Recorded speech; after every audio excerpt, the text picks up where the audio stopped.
شروع اللہ کا نام لے کر جو بڑا مہربان نہایت رحم والا ہے۔ حامیم، یہ کتاب اللہ کی طرف سے نازل ہوئی ہے جو غالب ہے، حکمت والا ہے۔ ہم نے آسمانوں اور زمین کو اور جو کچھ ان دونوں میں ہے حکمت سے اور ایک وقت مقرر تک کے لیے پیدا کیا ہے، اور کافروں کو جس چیز سے خبردار کیا جاتا ہے اس سے وہ منہ پھیر لیتے ہیں۔ کہو کہ بھلا تم نے ان چیزوں کو دیکھا ہے جن کو تم اللہ کے سوا پکارتے ہو؟ ذرا مجھے بھی تو دکھاؤ کہ انہوں نے زمین میں سے کون سی چیز پیدا کی ہے یا آسمانوں میں ان کی کوئی شرکت ہے۔ اگر سچے ہو تو اس سے پہلے کی کوئی کتاب میرے پاس لاؤ، یا تمہارے پاس علم انبیاء میں سے کچھ ہو تو اسے پیش کرو۔ اور اس شخص سے بڑھ کر کون گمراہ ہو سکتا ہے جو ایسے کو پکارے جو قیامت تک اسے جواب نہ دے سکے اور ان کو ان کے پکارنے ہی کی خبر نہ ہو۔ اور جب لوگ جمع کیے جائیں گے تو وہ ان کے دشمن ہو جائیں گے اور ان کی پرستش سے انکار کر دیں گے۔ اور جب ان کے سامنے ہماری صاف صاف آیتیں پڑھی جاتی ہیں تو کافر حق کے بارے میں جبکہ وہ ان کے پاس آ چکا کہتے ہیں کہ یہ تو کھلا جادو ہے۔ کیا یہ لوگ کہتے ہیں کہ اس پیغمبر نے اس کو ازخود گھڑ لیا ہے؟ کہہ دو کہ اگر میں نے اس کو اپنی طرف سے بنایا ہو تو تم اللہ کے سامنے میرے بچاؤ کے لیے کچھ اختیار نہیں رکھتے۔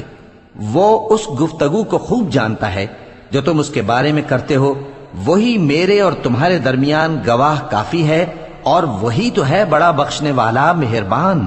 کہہ دو کہ میں کوئی انوکھا پیغمبر نہیں ہوں، اور میں نہیں جانتا کہ میرے ساتھ کیا سلوک کیا جائے گا اور تمہارے ساتھ کیا کیا جائے گا۔ میں تو اسی کی پیروی کرتا ہوں جو مجھ پر وحی آتی ہے، اور میرا کام تو علانیہ خبردار کرنا ہے۔ کہو کہ بھلا دیکھو تو اگر یہ قرآن اللہ کی طرف سے ہو اور تم نے اس سے انکار کیا، اور بنی اسرائیل میں سے ایک گواہ اسی طرح کی ایک کتاب کی گواہی دے چکا اور ایمان لے آیا، اور تم نے سرکشی کی، تو تمہارے ظالم ہونے میں کیا شک ہے؟ بے شک اللہ ظالم لوگوں کو ہدایت نہیں دیتا۔ اور کافر مومنوں کے متعلق کہتے ہیں کہ اگر یہ دین کچھ بہتر ہوتا تو یہ لوگ اس کی طرف ہم سے پہلے نہ دوڑ پڑتے، اور جب وہ اس سے ہدایت یاب نہ ہوئے تو کہیں گے کہ یہ تو پرانا جھوٹ ہے۔ اور اس سے پہلے موسیٰ کی کتاب تھی، لوگوں کے لیے رہنما اور رحمت، اور یہ کتاب عربی زبان میں ہے اس کی تصدیق کرنے والی، تاکہ ظالموں کو خبردار کرے اور نیکوکاروں کو خوشخبری سنائے۔ جن لوگوں نے کہا کہ ہمارا پروردگار اللہ ہے، پھر وہ اس پر قائم رہے تو ان کو نہ کچھ خوف ہوگا اور نہ وہ غمناک ہوں گے۔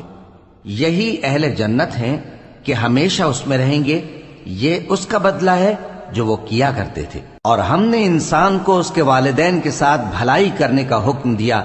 اس کی ماں نے اس کو تکلیف سے پیٹ میں رکھا اور تکلیف ہی سے جنا، اور اس کا پیٹ میں رہنا اور دودھ چھڑانا 2.5 برس میں ہوتا ہے، یہاں تک کہ جب وہ پختہ عمر کو پہنچ جاتا ہے اور 40 برس کا ہو جاتا ہے تو کہتا ہے کہ اے میرے پروردگار، مجھے توفیق دے کہ تو نے جو احسان مجھ پر اور میرے ماں باپ پر کیے ہیں ان کا شکر گزار بنوں، اور یہ کہ نیک عمل کروں جن کو تو پسند کرے، اور میرے لیے میری اولاد کو نیک بنا دے۔ میں تیری طرف رجوع کرتا ہوں اور میں فرما برداروں میں ہوں۔ یہی لوگ ہیں جن کے اعمال نیک ہم قبول کریں گے اور ان کے گناہوں سے درگزر فرمائیں گے، اور یہی اہل جنت میں ہوں گے۔ یہ سچا وعدہ ہے جو ان سے کیا جاتا تھا۔ اور جس شخص نے اپنے ماں باپ سے کہا کہ میں تم سے بیزار ہوں، کیا تم مجھے یہ بتاتے ہو کہ میں زمین سے نکالا جاؤں گا، حالانکہ بہت سی قومیں مجھ سے پہلے گزر چکی ہیں؟ اور وہ دونوں اللہ کی جناب میں فریاد کرتے ہوئے کہتے تھے کہ کمبخت، ایمان لا، اللہ کا وعدہ سچا ہے۔ تو کہنے لگا یہ تو پہلے لوگوں کی کہانیاں ہیں۔ یہی وہ لوگ ہیں جن کے بارے میں جنوں اور انسانوں کی دوسری امتوں میں سے جو ان سے پہلے گزر چکی عذاب کا وعدہ تحقیق ہو گیا۔ بے شک وہ نقصان اٹھانے والے تھے، اور لوگوں نے جیسے کام کیے ہوں گے ان کے مطابق سب کے درجے ہوں گے۔ غرض یہ ہے کہ اللہ ان کو ان کے اعمال کا پورا بدلہ دے اور ان کا نقصان نہ کیا جائے گا۔ اور جس دن کافر دوزخ کے سامنے کیے جائیں گے تو کہا جائے گا کہ تم اپنی دنیا کی زندگی میں لذتیں حاصل کر چکے اور ان سے لطف اندوز ہو چکے، سو آج تم کو ذلت کا عذاب دیا جاتا ہے۔ یہ اس کی سزا ہے کہ تم زمین میں ناحق غرور کیا کرتے تھے، اور اس کی کہ بد کرداری کرتے تھے۔ اور قوم عاد کے بھائی ہود کو یاد کرو کہ جب انہوں نے اپنی قوم کو سرزمین احقاف میں خبردار کیا اور ان کے آگے اور پیچھے سے خبردار کرنے والے گزر چکے تھے کہ اللہ کے سوا کسی کی عبادت نہ کرو، مجھے تمہارے بارے میں بڑے دن کے عذاب کا ڈر لگتا ہے۔ کہنے لگے کیا تم ہمارے پاس اس لیے آئے ہو کہ ہم کو ہمارے معبودوں سے پھیر دو؟ اگر سچے ہو تو جس چیز سے ہمیں ڈراتے ہو اسے ہم پر لے آؤ۔ پیغمبر نے کہا کہ اس کا علم تو اللہ ہی کو ہے، اور میں تو جو احکام دے کر بھیجا گیا ہوں وہ تمہیں پہنچا رہا ہوں، لیکن میں دیکھتا ہوں کہ تم لوگ نادانی میں پھنس رہے ہو۔ پھر جب انہوں نے اس عذاب کو دیکھا کہ بادل کی صورت میں ان کے میدانوں کی طرف آ رہا ہے تو کہنے لگے یہ تو بادل ہے جو ہم پر برس کر رہے گا۔ نہیں، بلکہ یہ وہ چیز ہے جس کے لیے تم جلدی کرتے تھے، یعنی آندھی، جس میں درد دینے والا عذاب بھرا ہوا ہے، جو ہر چیز کو اپنے پروردگار کے حکم سے تباہ کیے دیتی تھی۔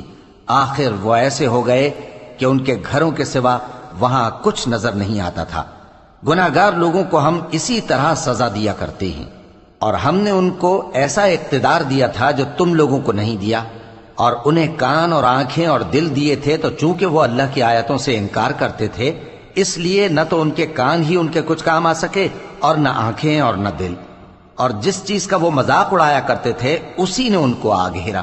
اور اے مکے والو، تمہارے ارد گرد کی بستیوں کو ہم نے ہلاک کر دیا، اور بار بار ہم نے اپنی نشانیاں ظاہر کر دیں تاکہ وہ رجوع کریں، تو جن کو ان لوگوں نے اللہ کا قرب حاصل کرنے کے لیے معبود بنایا تھا انہوں نے ان کی کیوں مدد نہ کی، بلکہ وہ ان سے گم ہو گئے، اور یہ ان کا جھوٹ تھا اور یہی وہ افترا کیا کرتے تھے۔ اور وہ وقت قابل ذکر ہے جب ہم نے جنوں میں سے کئی شخص تمہاری طرف متوجہ کیے کہ قرآن سنیں، تو جب وہ اس کو سننے حاضر ہوئے تو آپس میں کہنے لگے کہ خاموش رہو۔ جب پڑھنا ختم ہوا تو وہ اپنی برادری کے لوگوں میں واپس گئے کہ ان کو خبردار کریں۔ کہنے لگے کہ اے قوم، ہم نے ایک کتاب سنی ہے جو موسیٰ کے بعد نازل ہوئی ہے، جو کتابیں اس سے پہلے نازل ہوئی ہیں ان کی تصدیق کرتی ہے اور سچا دین اور سیدھا رستہ بتاتی ہے۔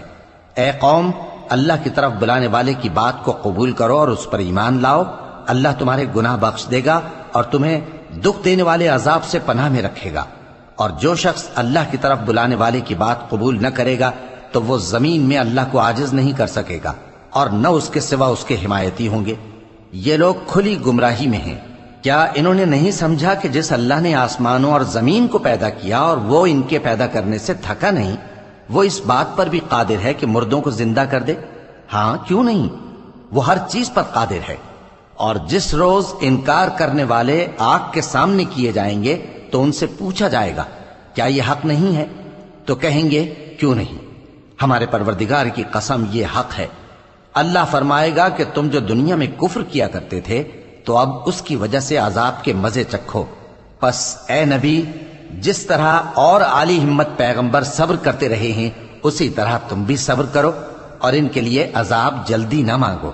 جس دن یہ اس چیز کو دیکھیں گے جس کا ان سے وعدہ کیا جاتا ہے تو یہ خیال کریں گے کہ گویا دنیا میں رہے ہی نہ تھے مگر گھڑی بھر دن۔ یہ قرآن پیغام ہے جو پہنچایا جا چکا، سو اب وہی ہلاک ہوں گے جو نافرمان تھے۔